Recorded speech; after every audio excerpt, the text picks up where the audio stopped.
한국의 부동산 세금이 선진국보다 적다라고 얘기들을 많이 하시고 보유세가 너무 싸다. 보유세 뭐 2배로 올려야 된다. 뭐 이런 말씀을 하시는 분들이 많은데 실제로는 그렇지 않습니다. 실제 세금 부담은 OECD 평균의 2배 정도라는 기사가 떴거든요. 여러분들이 생각하시기에도 약간 좀 이상하잖아요. 왜냐면 지금 세금을 올린 게 얼마나 많이 올렸는데 특히 종부세 같은 경우에는 거의 뭐 과거 대비 한 3, 4배로 올렸고 공시가격도 거의 뭐 10% 20% 막 올린 상태에서 양도세도 지금 기존에 40%인데 지금 72%까지 올려놨죠. 그러니까 다 올려놨는데도 불구하고 OECD보다도 우리나라가 세금이 낮다면 도대체 다른 선진국들은 세금을 얼마를 걷는 거야? 라고 사람들이 약간 오해할 수가 있단 말이죠. 근데 실제로는 우리나라가 많이 올라갔는데 그게 아직 통계에 반영되지 않았다가 정확한 얘기일 것 같습니다. 유경준 의원이라는 분이 있는데 이분이 이제 2018년도부터 해가지고 이 OECD 평균 관련해서 이제 세금이 얼마나 부담을 많이 하는가를 한번 따져봤다고 하는데 이분은 참고로 어떤 분이냐면은 코넬 대학교에서 경제학 박사를 받으시고 통계청 청장인 분입니다. 그러니까 이분이 그냥 단순히 그냥 국회의원이구나 이게 아니고 이분은 이런 숫자 다루는 데는 이제 최고 전문가겠죠. 근데 이분이 따져본 거야. 아니 그래? 종부세가 이렇게 낮다고? 아닌 것 같은데? 라고 해서 이제 이쪽 전문가니까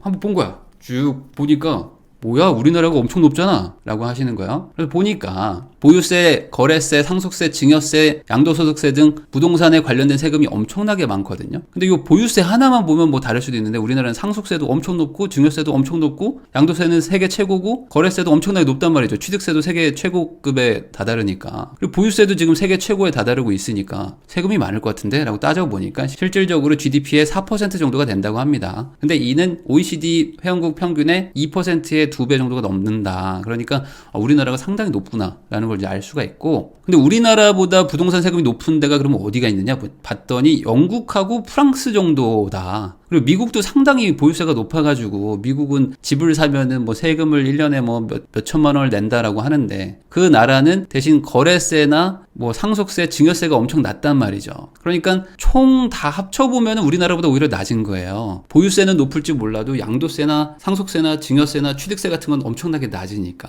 그러니까 세금이라는 건 다 총합을 따져야 되는데 야, 우리나라는 보유세 낮잖아 이런 식으로 얘기를 한단 말이죠. 그런데 이것도 2018년도 기준입니다. 그러니까 2018년도 기준으로는 OECD 평균보다는 낮았어요. 근데 아시죠? 19년도, 20년도, 21년도에서 지금 공시지가 현실화, 지금 공시가격 현실화에다가 종부세율을 지금 계속 올리고 있죠? 그러니까 재산세도 늘어나고 종부세도 늘어나고 지금 엄청나게 보유세가 늘어나고 있어가지고 2020년도에는 1.2%로 OECD 평균을 넘어설 것이다. 그러면 21년도는 더 올라가는데 그럼 이게 한 1.5, 1.6까지 간다고 하면 지금 4%인데 이제 21년도 기준으로 하면 거의 5% 가까이 되지 않을까. 그러면 영국과 프랑스를 제치고 아마 1위가 되지 않을까 생각하는 수준의 숫자입니다. 근데 그거는 실제 사실이에요. 왜냐면 지금 2년 새에 2배, 4년 새에 3배에서 부자들의 세금에서 종부세 있죠. 종부세가 이제 부자세니까 이 종부세가 좀 쭉쭉쭉쭉 올라가면서 엄청나게 거치고 있습니다. 자, 실제로 종부세라는 거는 공시가격으로 1주택자 기준으로 9억이 넘어가면서부터 부과가 되기 시작하는데 시세로 치면은 뭐 한 14억, 15억 정도 넘어가면 부과가 됩니다. 그러니까 야, 뭐 부동산 가지고 15억 가지고 있는 사람이 얼마나 많아? 라고 생각하실 수도 있는데 이제 집값이 너무 많이 올라 버려가지고 서울의 평균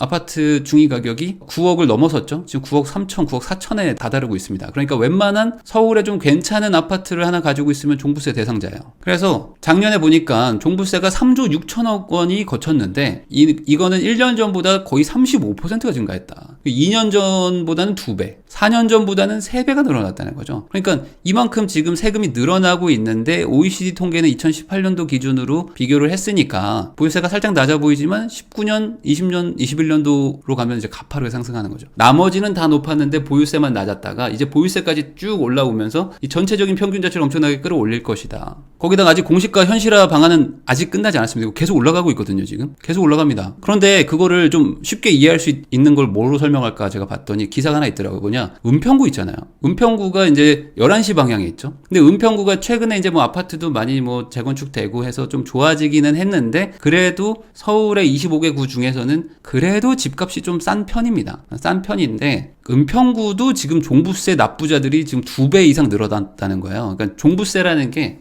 공시가격으로 9억 이하는 안 내고 9억이 넘어가면은 나오기 시작하는데 이 은평구의 납부자들이 막 2배가 늘어났다는 있다는 건 뭐겠어요? 지금 은평구마저도 서울에서 약간 그래도 조금 저렴한 동네라고 할 수 있는 은평구도 가격대들이 막 폭등하면서 종부세 대상자들이 늘어나고 있다는 거죠.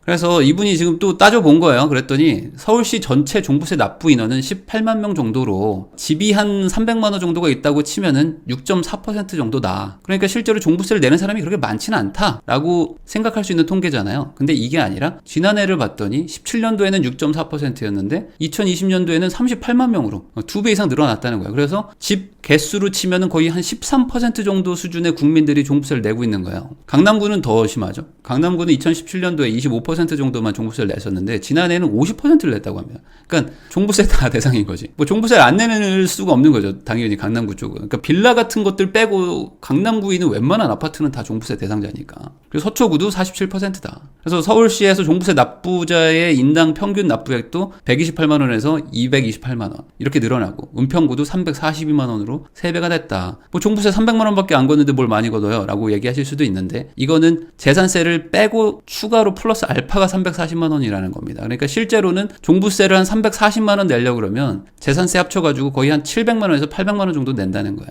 근데 이게 아직 끝나지 않았죠. 더 올라갑니다. 올해하고 내년 되면 더 올라간다. 그래서 지금 현 정부에서 장관도 그렇고 뭐 부총리도 그렇고 종부세 내는 사람이 별로 없다. 거의 없다. 1%밖에 안 된다. 그러니까 이거는 더 올려도 된다라는 논리를 계속 그동안 펼쳐왔었는데 실제로 인구수로 따지면 안 되는 거다. 왜냐면 아기와 학생까지 다 포함해서 전체 인구수 대비 종부세 납부 인원이 1%라고 말하면 되는 거냐.